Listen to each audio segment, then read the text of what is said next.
Personal na binisita ni Police Colonel Manuel B. Bringas, sa Provincial Director ng Isabela Police Provincial Office, ang mga coastal municipalities ng lalawigan ng Isabela bilang bahagi ng pagpapatibay ng seguridad, kahandaan at mas pinaintig na police presence sa mga baybaying komunidad nito lamang ika-12 ng Mayo taong kasalukuyan. Layunin ng nasabing pagbisita na masiguro ang kahandaan ng kapulisan sa pagpapanatili ng kapayapaan at kaayusan, lalo na sa mga baybaying lugar na mahalagang seguridad, kaligtasan ng mamamayan at kampanya laban sa kriminalidad.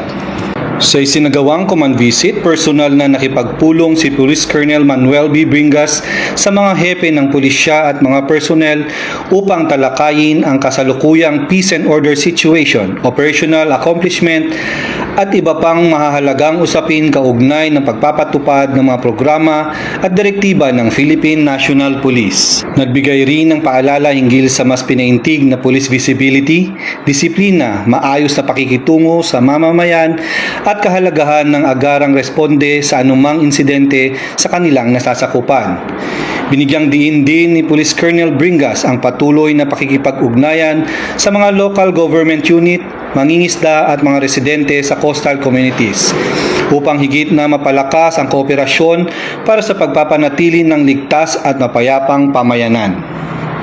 Ayon kay Police Colonel Bringas, mahalaga ang regular na pagbisita sa mga himpilan upang personal na masuri ang pangangailangan ng mga personnel at mapanatili ang mataas na antas ng serbisyo publiko ng kapulisan. Samantala, tiniyak naman ng Isabela PPO ang kanilang patuloy na dedikasyon sa pagbibigay ng tapat, maayos at makataong serbisyo para sa kaligtasan ng bawat Isabelino. Mula rito sa Isabela Police Provincial Office, ako ang inyong PNN Correspondent, Police Master Sergeant Angelo Verpi Almazan, nagbabalita para sa Police News Network, alagad ng batas, tagataguyod ng balitang pulis.